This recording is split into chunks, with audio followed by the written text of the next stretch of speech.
o cara vai entrar em astronomia, né? A princípio, ou talvez a coisa mais direta, sim, é ele seguir a carreira acadêmica, né? É acabar virando professor universitário, né? Pesquisador aqui no Brasil tem que ser, né? Professor e pesquisador dentro da universidade. E era isso que vocês tinham na cabeça quando vocês entraram? Sim. Que vocês iam seguir a carreira acadêmica mesmo? Isso é legal. É engraçado você falar. Eu tô com medo de expulsar todo mundo da área. Não tem problema. Em 2009 foi o ano da astronomia, né? O ano da astronomia. E aí, em 2009, eu tava cursando, tava para entrar no mestrado ainda, tava fazendo habilitação. E o professor Laerte era o diretor do IAG. E aí, 2009 foi um ano maravilhoso para astronomia. A gente recebeu verba, a gente estava para entrar no eixo, estava tudo bombando, aquele sonho se acontecendo. E o professor Laerte fez um gráfico assim mostrando que, se eu não me engano, era 2023, que ele falou que 2023 ia faltar astrônomos para o quanto de trabalho que a gente ia ter. E ele falou aquilo e eu falei, nossa, que maravilha, que ano maravilhoso, que coisa incrível, né? E assim, né? E as coisas mudaram de lá para cá, assim, é bem mais complicado, assim. Eu não sei, eu tô com medo de desmotivar os... Não, mas porque é para falar mesmo, porque assim, tem carreiras que o pessoal às vezes nem sabe, porque aí nós vamos falar o que vocês trabalham, que não é a parte acadêmica, né? E isso é que é legal, porque às vezes você entra numa área que você pensa assim, caramba, talvez só tem a parte acadêmica para seguir. E não, né? Mas quando vocês entraram, era isso que tinha em mente, assim, vamos dizer. Sim. Na minha cabeça, eu ia fazer meu mestrado, meu doutorado, 1 ou 2, 3 pós-docs, inclusive fora do país, inclusive um doutorado sanduíche fora do país. E pensei em várias coisas, sonhei, e aí iria abrir um concurso para eu entrar para uma universidade. Mas assim, eu sempre gostei da parte de divulgação, então, por hobby, eu sempre fiz, igual tinha um grupo de astronomia, sempre fiz separado. O canal surgiu também por isso, para fazer uma coisa de divulgação. E aí, eu pensava, não, minha carreira vai ser isso. Bom, não queria... É difícil, mas eu vou ser bem sincera. No meio, assim, do doutorado, com cortes de verbas, teve um congresso da IAU, né, da União Astronômica Internacional, que eu me inscrevi... E meu trabalho foi aceito, não tinha verba para eu ir para o congresso. Eu fiquei muito deprimida nessa época. Eu falei, nossa, meu trabalho... né? E aí você vê que não... Porque não são... O pessoal pensa, você vai em um congresso para passear. Não, o congresso, você se mostra para o mundo. E outra, a astronomia você não faz sozinho. São grandes grupos. Então, no Brasil, a gente tenta entrar em grandes projetos europeus, americanos, vários projetos, porque... Astronomia é uma coisa conjunta, não é mais como antigamente que 1 ou 2 pessoas pegam artigos e projetos grandes.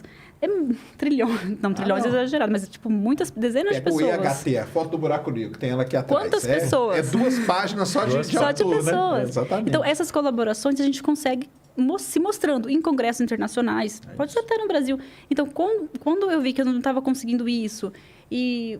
não estou vendo o aumento da bolsa, ou concursos não estão saindo, eu fiquei assim, gente, meu futuro, sabe? Aqui no Brasil, começou a ficar difícil. Então, ou eu vou para fora, ou eu fico aqui, né? Aí surgiu, então, a oportunidade do trabalho. Não, isso aí é legal de falar, que o pessoal não tem uma... É muito complicado, pessoal, quando você não tem uma vivência acadêmica. Então, por exemplo, assim, congresso. No currículo, vale quase nada. Nada. Uma linha só para você ter um... E em pontos ali também, né? No famoso Lattes, que é o que rege a nossa vida aqui acadêmica, ele não vale quase nada, mas é a hora que você vai saber o que está acontecendo no mundo. Porque a gente fica... Eu falo, é o exemplo do porão. Você está trancado no porão aqui, estudando ali um negócio, você nem sabe se no mundo o pessoal está fazendo e tal. Então, o congresso é muito importante para você saber, cara, será que eu estou pesquisando aqui? Alguém já fez? Será que é essa linha mesmo que eu tenho que seguir? E aí, às vezes, você encontra pessoas no congresso que vão te ajudar. Às vezes, você encontra fazer grupos. Aquele network, né? O network é fundamental na carreira acadêmica. Então, tem que ir mesmo. Eu fui em muito congresso. Aí, eu sou na outra, né? Geofísica, geologia. Mas foi em muito congresso. Sempre fui em congresso, mesmo não valendo nada. Porque o pessoal fala assim... A conta que o pessoal faz no meio acadêmico é a seguinte... Enquanto você estiver no congresso, quantos artigos você poderia ter escrito? Que vale 10 vezes mais do que você tem no congresso. Mas talvez o conhecimento que você tem no congresso, você não vai ter nem 100 artigos que você vai escrever. Então tem tem essa coisa toda. E aí, quando começa, seu trabalho é aprovado, aí não tem dinheiro para ir, esses negócios vão te minando, né? Sim. Vai te minando, vai te minando. E você, tava nessa aí também? Eu também, mesma coisa, né? Entrou na... Eu cheguei a ganhar a bolsa sanduíche, mas eu não fui porque eu tive problemas familiares, eu fiquei meio atormentado também com a ideia de sumir um ano, assim, da minha família e tal, mas aí eu tive problemas familiares, olha, não vou aceitar essa bolsa e tal. E aí a gente entrou na pandemia, aí meio que congelou tudo. E aí foi difícil, né? Tá difícil para tocar, porque é difícil você tá na sua casa, aí tudo fechado, fica aquele tempo todo mundo lacrado em casa, assim, né? E eu lembro que quando teve a pandemia, eu mudei para casa dos meus pais, porque meus pais falaram assim, mano, eles não vão tocar direito a pandemia, né? Eles vão não, vocês não vão para mercado, eu vou mudar para lá. E realmente ficou difícil, assim. E o doutorado é uma coisa... Eu tenho que dizer que teve uma vez que eu fiz um pedido de tempo para o ESO. E esse pedido de tempo para o ESO... O doutorado é uma coisa... É complicada, né? E esse pedido de tempo para o ESO, para o telescópio do ESO, eu tinha falado que... Eu falei para várias pessoas que ele matou um pouco do meu amor pela astronomia. Porque eu fazia esse trabalho e eu tinha vários nomes de colaboradores, inúmeros nomes de colaboradores. E esses nomes de colaboradores aí ficava todo dia, o dia inteiro escrevendo o pedido de tempo e à noite eu ia dormir, né, de madrugada. De manhã, no dia seguinte, já tinham 3 colaboradores já mandaram uma resposta já. E eles mandavam aquela resposta, aquela folha sangrando, assim, falando assim... E não eram educados. Era tipo, isso aqui tá infantil, pelo amor de Deus, como você consegue escrever uma coisa dessa? Essas coisas. Aí eu chorava um pouquinho, voltava a escrever.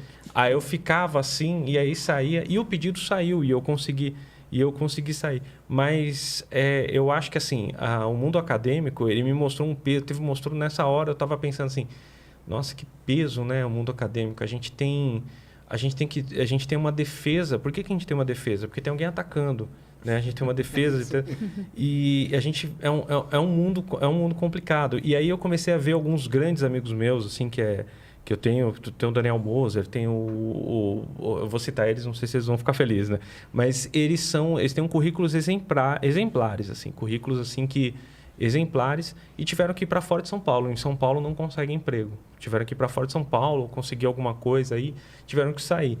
Então, isso desanima, sabe? Aí você começa a ver, porque quando você está fazendo todo esse trabalho e você vê uma luz lá no fim do túnel, você fala assim, da hora, então é só eu me dedicar aqui que tem. Mas quando você começa a ver que tem gente voltando, falando, não, mano, não é luz, não tá, volta que é trem chegando. Então, aí isso dá um desânimo, sabe? Então, e para o pessoal entender também, porque o que acontece, você...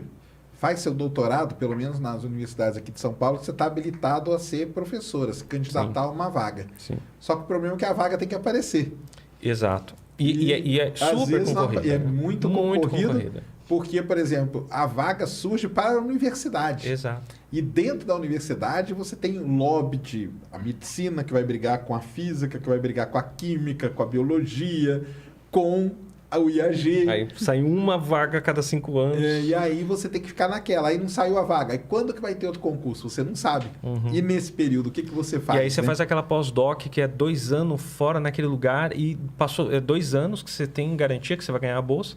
Mas passou 2 anos, você vai ter que provavelmente se mudar desse lugar que você está, procurar um outro lugar, assim. Exatamente. Você não sente a estabilidade. Você fica caçando onde tem vaga. Assim, você sai andando pelo Brasil, pelo mundo... E vai terminando na bolsa, você já começa a pagar tudo nada em crédito, né? Você começa assim, não, vou... Não, a carreira acadêmica, assim, ela realmente pesada, né?